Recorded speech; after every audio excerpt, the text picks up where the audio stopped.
اور پھر ایک یعنی ابھی یہ ریسنٹ ڈریم ہے، اس میں میں کہتا ہوں کہ اگر ہم شرک اور اس کی اقسام سے اپنے ملک کو پاک کر دیں گے تو اس کے بعد کیا ہوگا، یعنی کیسے اللہ مدد کرے گا؟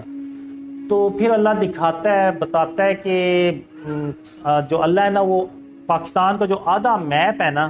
اس کے نیچے تیل کے خزانے نکال دیتا ہے۔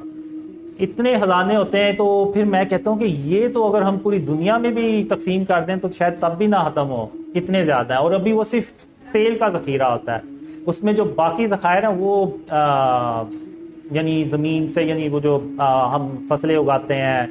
یا اور چیزیں ہیں وہ الگ ہیں۔ یہ صرف تیل اللہ دکھاتا ہے کہ میں اتنا نکال دوں گا کہ استعمال نہیں ہم کر پائیں گے اس تیل کو، اتنا زیادہ ہوگا۔ تو اور اس کے علاوہ پھر اگر آپ دیکھیں تو اتنے حکمران آئے اس ملک میں، سب نے کوشش کی کہ کسی طرح یہ ملک جو ہے نا وہ ترقی کرے، لیکن وہ ترقی کرنے کی بجائے وہ الٹا ہم پستی میں چلتے جا رہے ہیں۔ تو ہمیں سوچنا چاہیے کہ آخر وہ ایک ایسا کیا عمل ہے کہ آج ہم نمازیں بھی زیادہ پڑھتے ہیں، قرآن بھی زیادہ پڑھا جاتا ہے، حج عمرہ بھی زیادہ کیا جاتا ہے، صدقہ خیرات بھی زیادہ کیا جاتا ہے،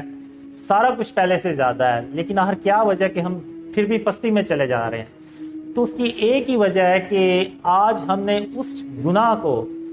جس کی کوئی معافی نہیں ہے اللہ کے ہاں، یعنی اللہ اس کو معاف نہیں کرے گا کبھی، اس کو ہم نے سب سے یعنی گناہ ہی سمجھنا چھوڑ دیا۔ ہم تو بس یہ کہتے ہیں کہ یہ تو یعنی ہماری ڈیکوریشن بڑھاتے ہیں، ہمارے سوسائٹیز کی حسن کو بڑھاتے ہیں، ہمارے گھر کی زینت کو بڑھاتے ہیں،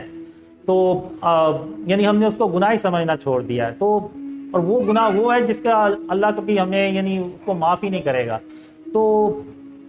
میں پھر یہی کہوں گا کہ جب تک ہم شرک اور اس کی اقسام سے اپنے آپ کو پاک نہیں نہ کریں گے، آپ بھول جائیں کوئی اللہ کی کوئی مدد آئے گی، اور بھول جائیں گے کوئی ہمارے حالات بدلیں گے۔